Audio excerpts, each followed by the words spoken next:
Welcome to Purely Human. In this presentation, we're going to talk about a few things. We're going to talk about what Purely Human is, how it came to be, how we go about things, why we do it that way, what we hope will happen, and how you can get involved. So who am I? I'm Sarah Knutson. I'm the founder and organizer at Purely Human. I'm an ex-lawyer, an ex-therapist, and a person disabled by conventional values. What? What do I mean by disabled by mainstream values? Well, I'm a person with aptitudes and abilities who's also vulnerable to physical and mental extremes. I'm capable, actually, of offering services that others value and even benefit from. But I'm not actually that capable of navigating workplace rules and dynamics, even the more liberal workplace rules, kinder, gentler workplace rules of many peer organizations. And that's actually a major reason for starting Purely Human. It was a lot to do with self-interest, learning, because in order to really survive myself, I really needed to learn how to live and find others who wanted to live enabling values and practices. The fundamental idea, or my fundamental premise, is that mainstream values are hard on anyone. Making people feel useless or irrelevant really does affect all of us, and that we all benefit from practices that elicit human potential and reduce needless stress and discomfort. So what do I mean by living these enabling values and practices? Well, Purely Human's set up really to be self-sustaining. We're run by and for each other. We're funded by and for each other. We're learning how to meet the needs of individuals who are members of our community, as well as the needs of our community as a whole. And we're also learning to respond and adapt as our needs change or emerge. So in a word, what is Purely Human? Well, we're a community of respect and regard for everyone in the human family, and we're learning together with each other about the gifts and challenges of being human. Our vision, and it's a big one, is to obviate the perceived need for the mental health system as we know it. And we do this by trying to increase the capacity of ordinary human beings and communities to meaningfully connect across differences in values, visions, and experiences of reality. So, is this even possible? A natural question? I think so. Yep, painful facts, lots of really negative things about human nature and human society as we know it. And these things certainly have to be reckoned with. But really, the question of is this possible depends on human nature. It depends on the nature of human nature. What do we think about human nature? Are we good? Are we bad? Hey, yay, I'm naturally good, or I'm naturally bad. I suck. Who do you think I am? Well, here's a powerful argument for basic goodness. You take a hit of crack cocaine, and it gives you 1,000 times the usual reward that your body can produce that the dopamine in your body can produce. So in other words, one hit of crack cocaine gives you 1,000 times the amount of pleasure you would ever get just if you had your body alone. So if pleasure and self-interest are our only motivators, then no human being would ever recover from addiction, because the hit of crack cocaine that you could get is so much greater than your body could ever produce that why would you even bother? You would just keep getting the pleasure from the addiction. But addicts recover all the time. Narcotics Anonymous is proof of that. There are many other programs that deal with addiction. People recover from addiction all the time. So what's going on here? Well, here's another argument for basic goodness, another way that we can begin to flesh out what is actually happening. You might remember an experiment from a couple decades ago where they put rats in a cage, and they gave them two bottles. One of them was regular water. One of them was water laced with cocaine. And it turns out that in that cage, they put a rat in the cage, and in that cage, the rat in the cage would actually drink him or herself to death, ignoring food, ignoring the other water. They would just become so addicted to the cocaine in the cage that they would die.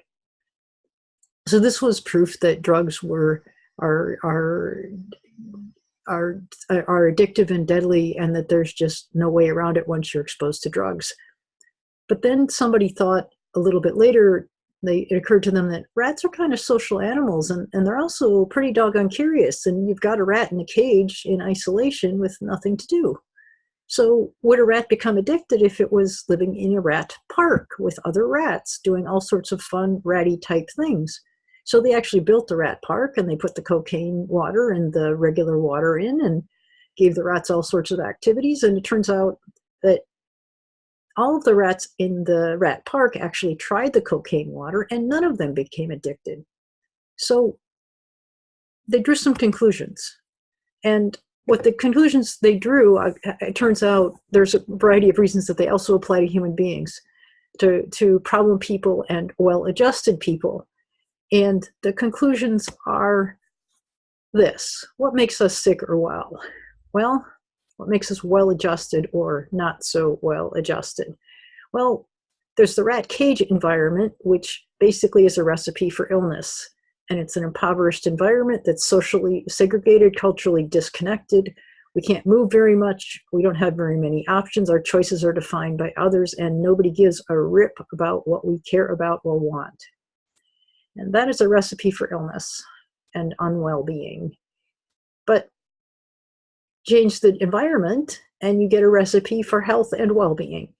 You create an engaging environment that's socially integrated, culturally relevant, gives people a wide range of options, freedom to choose, and a wide range of movement, where people's preferences are valued.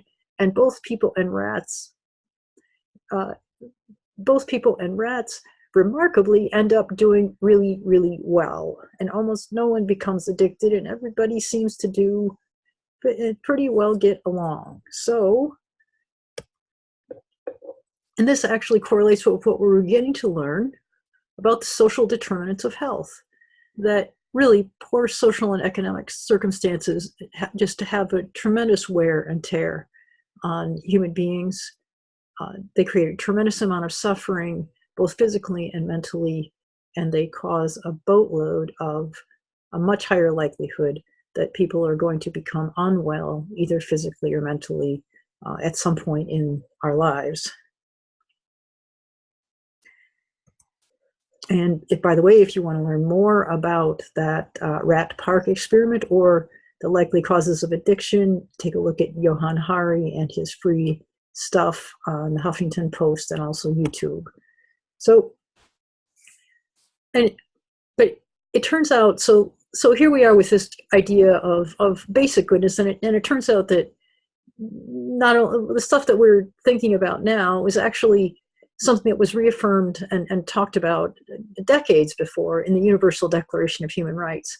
And really the consensus of the people of the world, they looked around and they looked around and they had to decide really on the nature of human nature. And the question at the time was really, really important, because here we are in a historic context of the atom bomb, the Holocaust, the deadliest conflict ever, World War II. And people are trying to say, well, how do we ensure that this never happens again? And they had a couple of choices to make. I mean, they could have decided that there are some people, some good people and some bad people. They could have decided that human nature is essentially bad. And if they had decided those things, they could have done a lot of trying to control things, punish people, shame people, blame people. They could have adopted a very, really a very controlling, blaming, restricting solution. They didn't do that. They did something else that was quite awesome. They went this other way. They followed basically something by a philosopher at the time, Hannah Arendt, who says forgiveness is the only way to reverse the irreversible flow of history. Well, what does she mean by that? Well, what she actually means is that she says, you know, the only act of free will that human beings are ever really able to commit is forgiveness.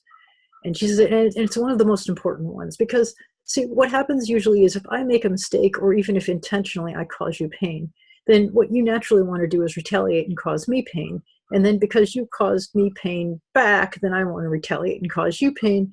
And then you naturally, because I caused you pain again, want to retaliate and cause me pain. And so we keep escalating this kind of vicious cycle of pain forever. And so this only ends if one of us decides to stop the stop the escalation, and decides to forgive, decides to move on, decides to let it go. And so she says that's the one act of free will that we actually do as human beings, is decide to not perpetuate the pain that was handed to us by someone else or some other life circumstances.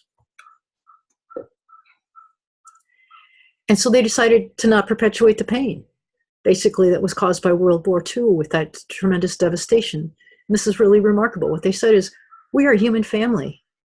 We have a shared nature.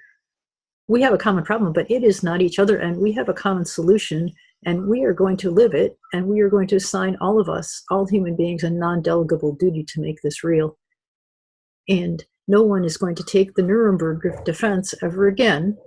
All of us are going to have an obligation to uphold these basic human rights, these basic principles for how we are going to treat each other from here on out. So what do human rights say? Well, they say we're members of a human family. We're equal in dignity and rights. Every single one of us is endowed with reason and conscience. In other words, we can make sense of our experience when we look back on it. We make meaningful choices, and we have values that we care about, some more than others, that guide the choices that we make. She also said we have a shared aspiration.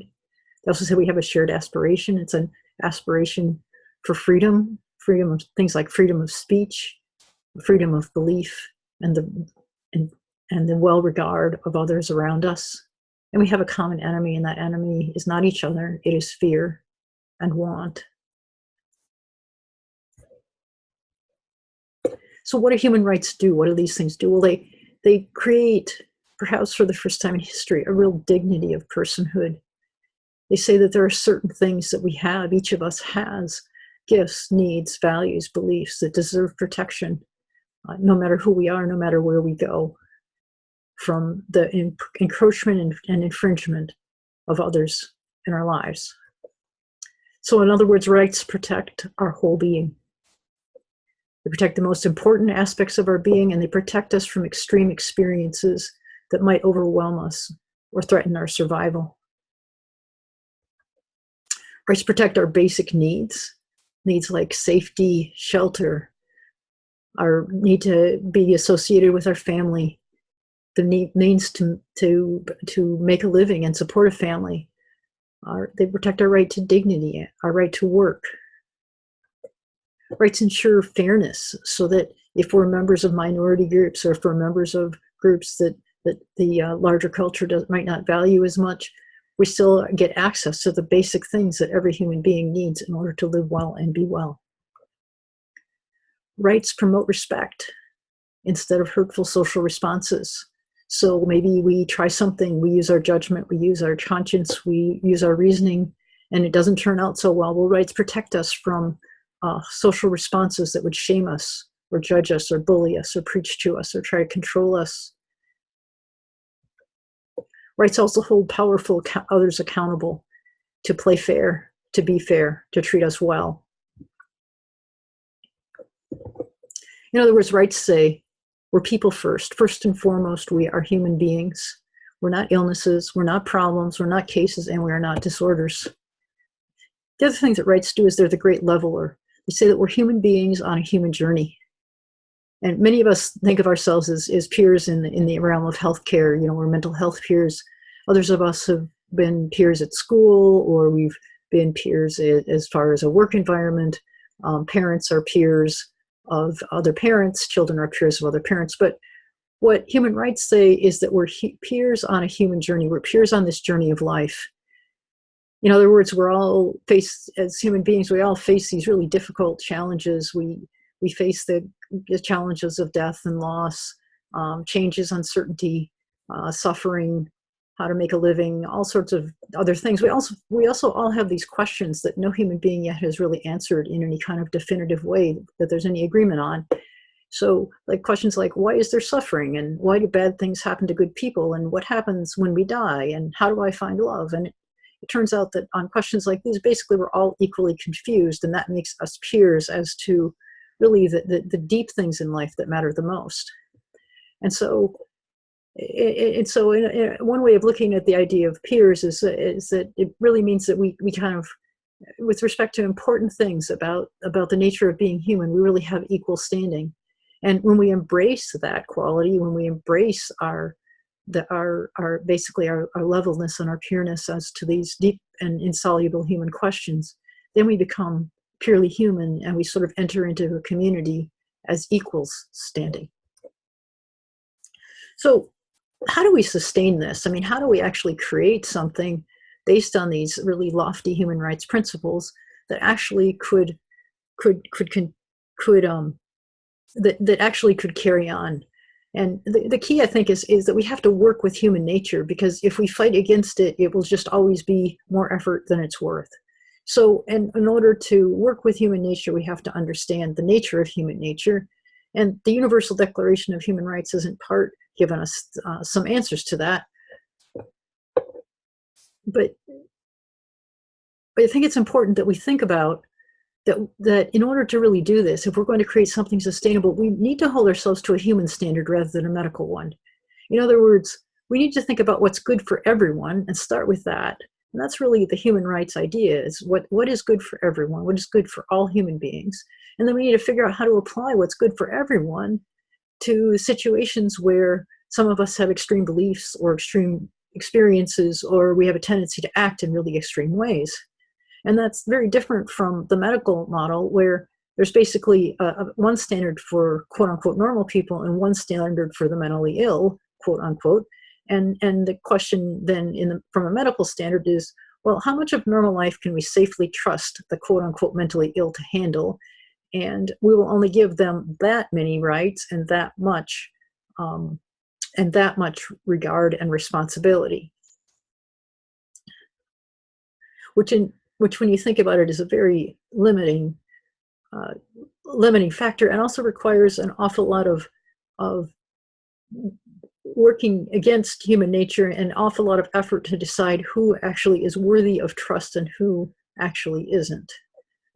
So, but in order to justify this idea of what's good for everyone, we really have to grapple with this idea of where extremes come from, because in the medical model, extreme reactions are caused by biological problems, biological disorders that are called mental illness.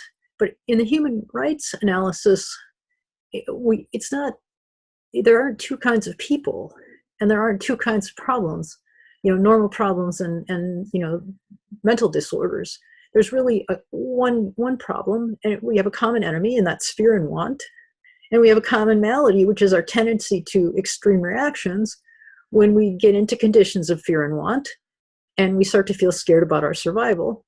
And so the common solution that human rights propose is that there are certain things that we all need to live and be well, and those things need to actually be protected by the rule of law, so that none of us has to be in too much fear at any one time.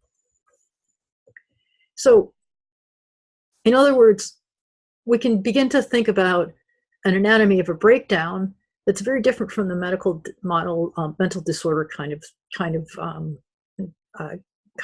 concept.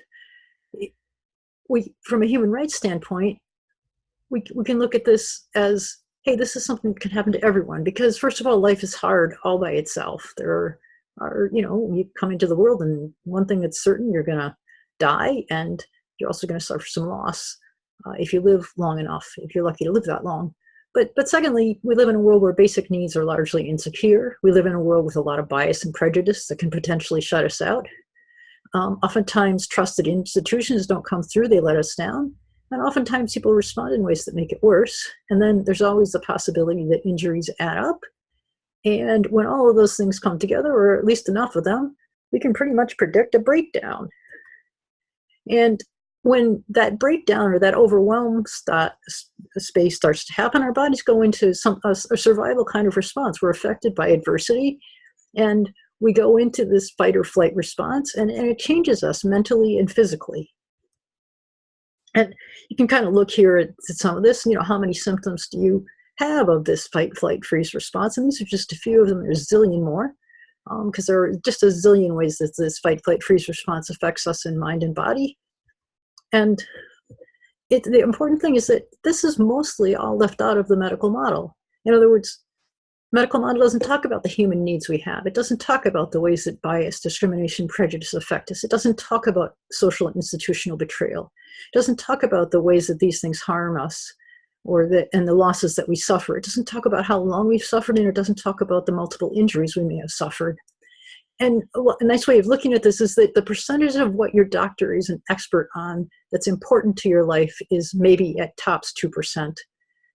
The vast majority of things that are important in life, that are important to the vast majority of our lives, are not things that our psychiatrists or doctors have much, if any, training on. So what's wrong with this picture? Well, scientific proof for the chemical imbalance theory, if you look at the actual research, is about 0%. But the actual rights that you can lose to a powerful institution like psychiatry is 100%. So all the more reason why there ought to be a little bit of protection for human rights.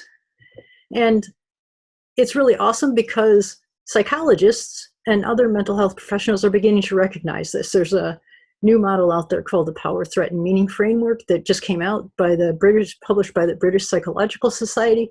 And it's basically the equivalent of if the American Psychological Association declared war on psychiatry, if psychologists in America declared war on psychiatrists in America. That's basically the equivalent of what the Power, Threat, and Meaning Framework does. The British psychologists basically say we have lost faith in the medical model. In order to deal with the medical model, we in order to actually serve our clients well, we have to begin to look at the social, community, and cultural impacts that are affecting our clients. And the reality is that the less access you have to conventional or approved forms of power, the more likely you are to adopt socially disturbing or disruptive strategies when your life goes south. And so we think that the healthcare system needs to focus a heck of a lot more on power imbalances than chemical imbalances. And so just to see, sort of along the framework of the British Psychological Society and the human rights framework that we're talking about, this is how survival responses are basically being misinterpreted as mental illness. So you have a threat or an injury. In other words, you're scared about dying, or someone you love becomes very ill, or your basic need to housing, or your job becomes threatened, or you're subjected to bias and prejudice, or someone betrays you, a close friend betrays you or turns their back on you, or a trusted institution lets you down and doesn't follow through on a way that it's supposed to protect you. So for that, many of us would get those kinds of threats. Many of us would get scared. Many of us would become nervous and worried about, have our confidence shaken, which then in the human body creates a survival response. We mostly resort to fight, flight, or freeze.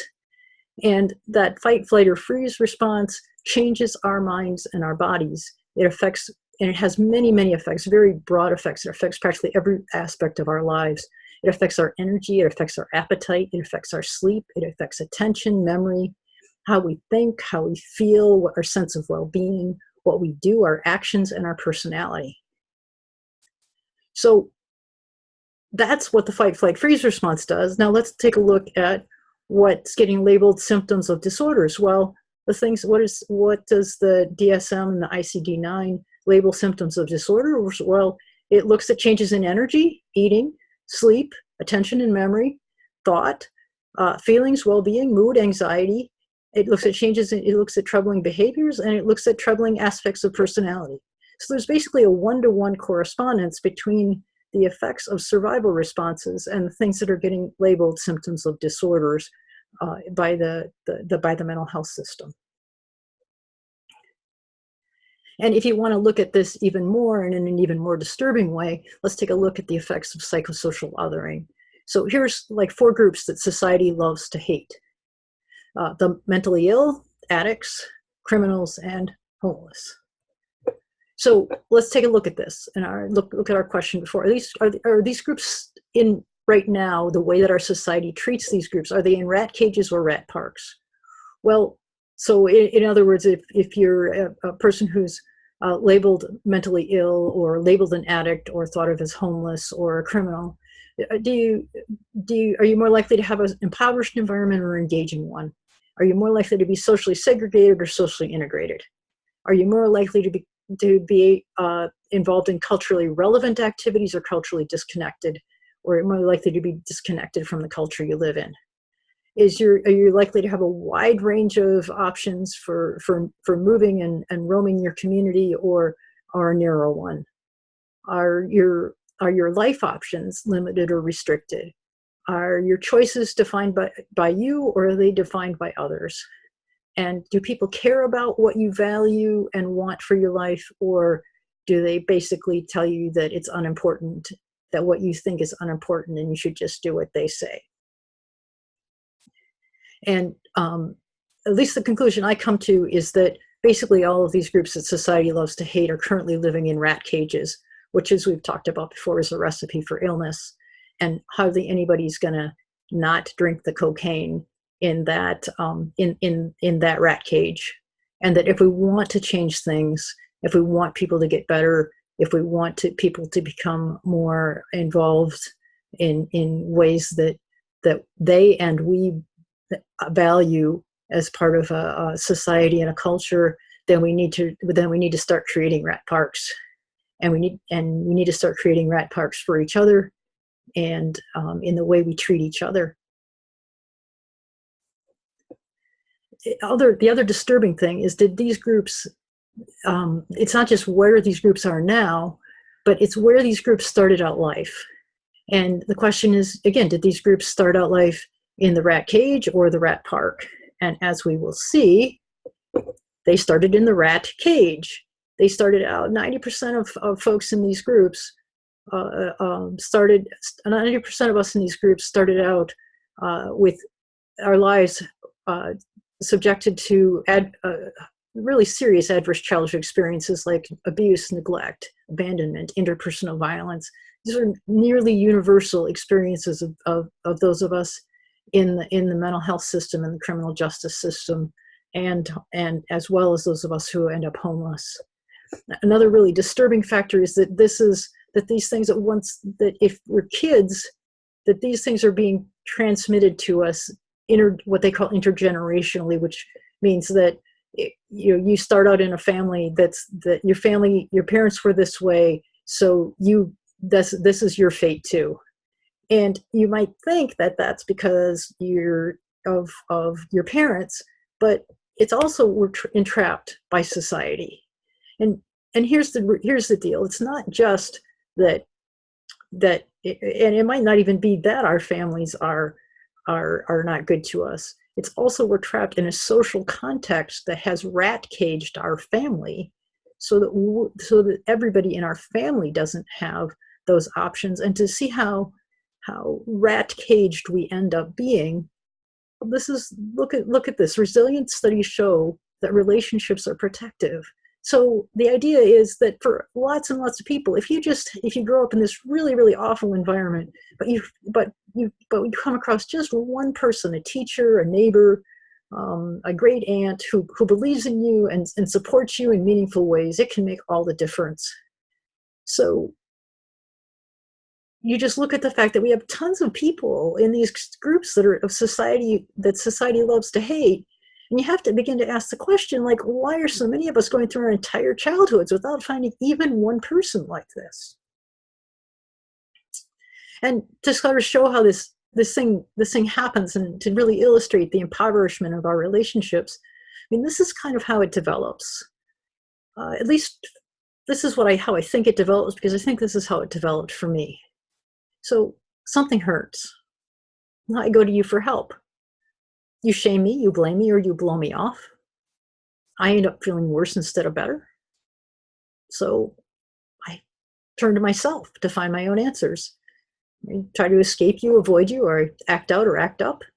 And as a result, because I'm not going to you with the most important questions in my life, I'm having to keep them a secret. I'm having to hide them from you.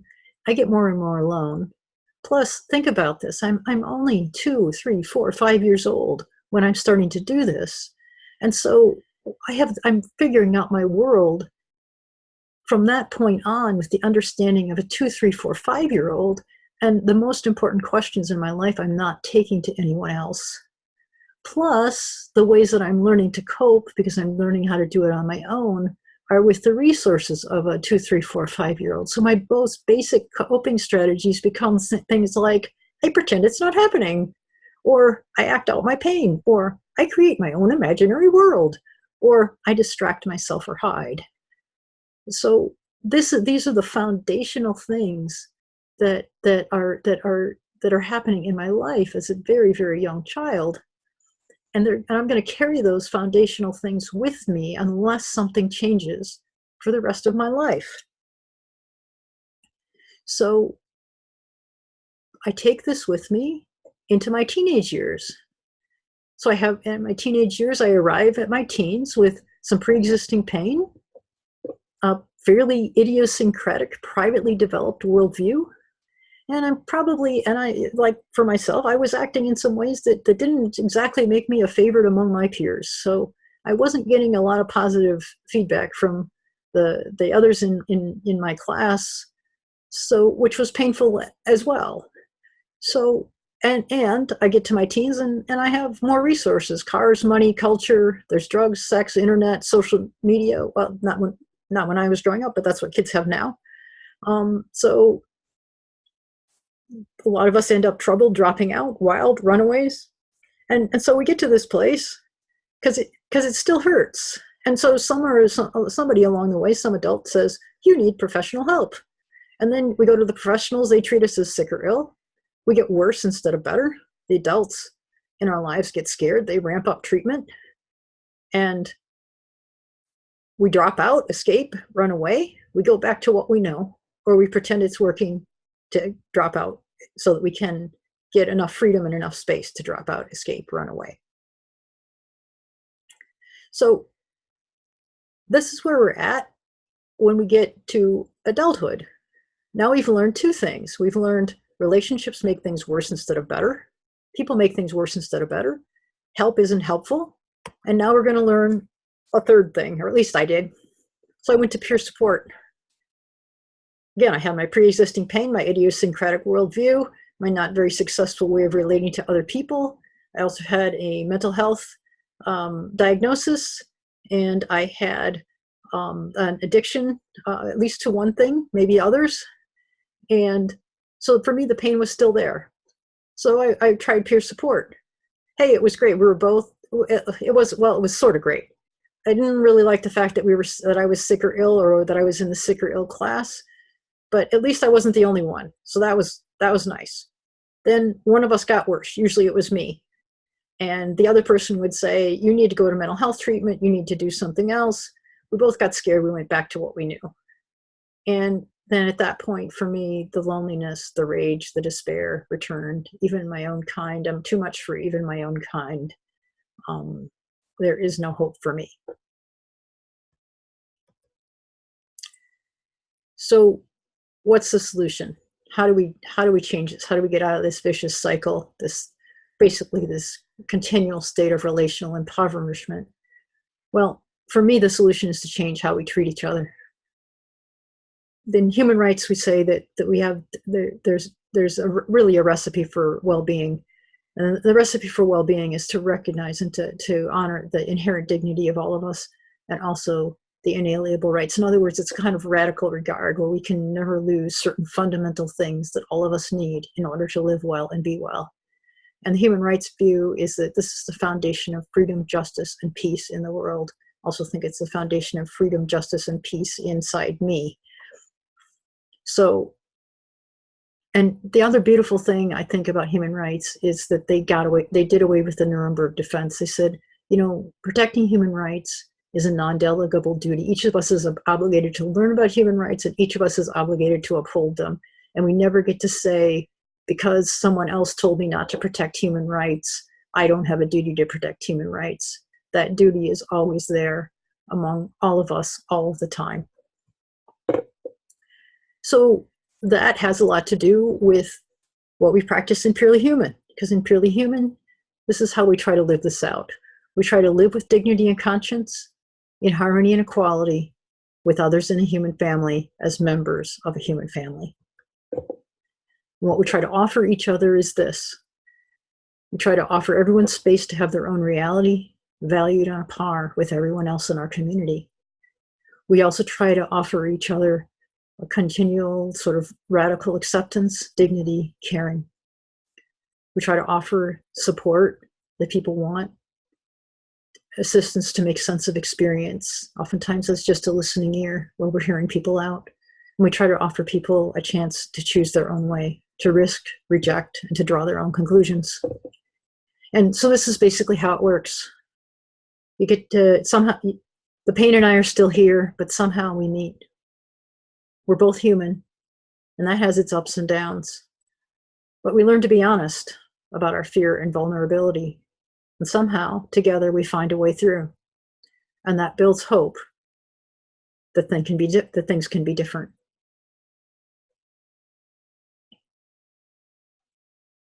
And so, kind of in conclusion, I just want to say how Purely Human is different. We're much broader than the four major kind of movements in mental health. We're broader than sort of the mental health recovery movement because we see ourselves as human beings on a human journey, peers as human beings on a human journey. We're broader than consumers of treatment services because actually we're consumers of all kinds of things, and we're even way more than consumers because we're multidimensional people with all kinds of needs and interests. We see ourselves as broader than psychiatric survivors because we actually see the issues we're facing as not psychiatric or mental health issues and not particularly problems with the mental health system, but we see the issues as really the power abuses, trauma, fear, loss, and sort of existential concerns and social concerns of human beings that really affect us all. And we're different from anti-psychiatry because we're pro-conscience and we're pro-choice. We don't care whether people use medications. We don't care whether people use, we don't care whether people use mental health services. What we do care about is that people have support to live their conscience and have support to choose to have meaningful choices that make sense to them. And if this interests you and this appeals to you in any way, this is how you can find us. Thank you so much. Really, really appreciate your time.